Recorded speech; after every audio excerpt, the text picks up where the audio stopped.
name is Anaí Quadra, and I'm a clinical psychologist and an assistant professor at the University of Miami Miller School of Medicine. I want to talk to you about the importance of coping with stress for the entire family, particularly during this quarantine time.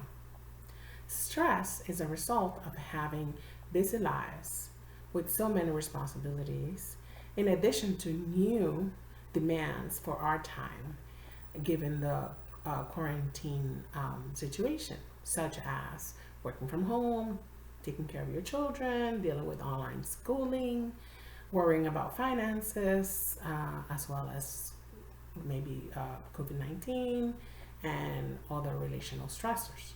Some stress is good because it pushes us to do what we need, but too much stress can create psychological and physical changes to our bodies, and it can affect our health and our sense of well-being.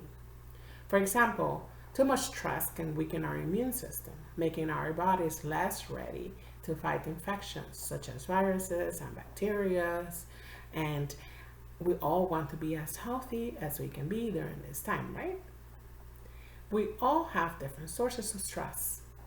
We all react differently to it. Stress cannot be avoided, but we can learn to cope with it and ask for help from others when we need support.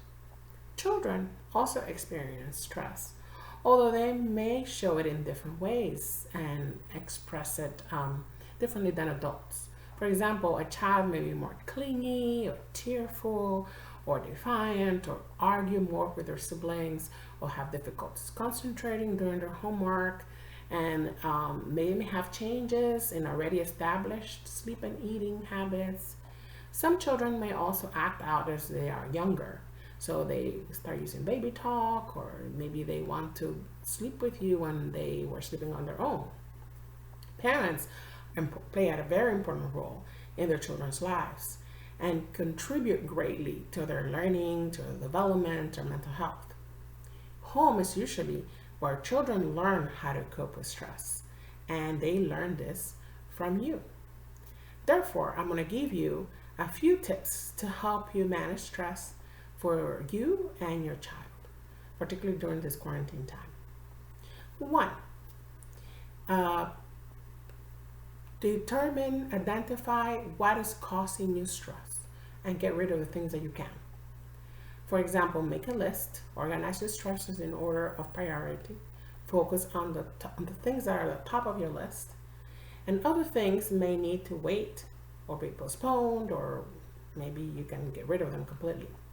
For example, completing a household project like cleaning your storage may need to wait until after the quarantine time if that's causing you too much stress and it's not as important to you.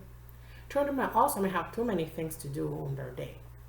Letting go of some of those things that are not as important and replacing them with things that are less structured, such as a play, can help reduce their stress.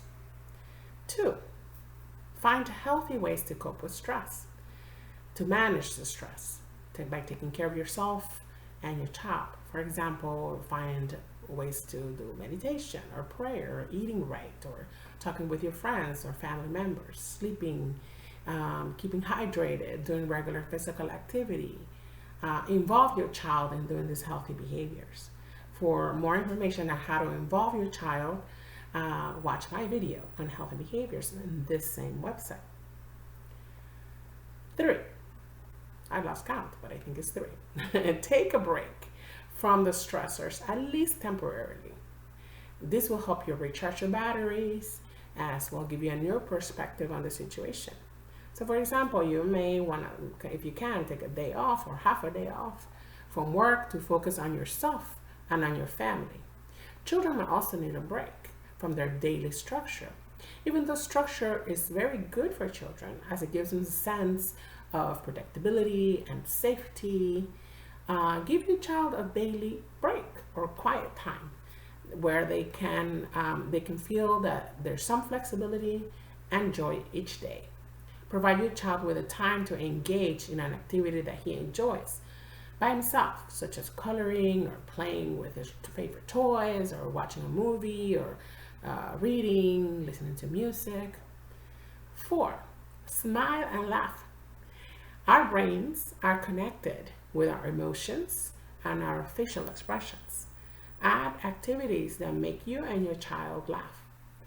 You can watch a funny movie or a TV show. You can engage in games that encourage you and your child to let go, such as charades.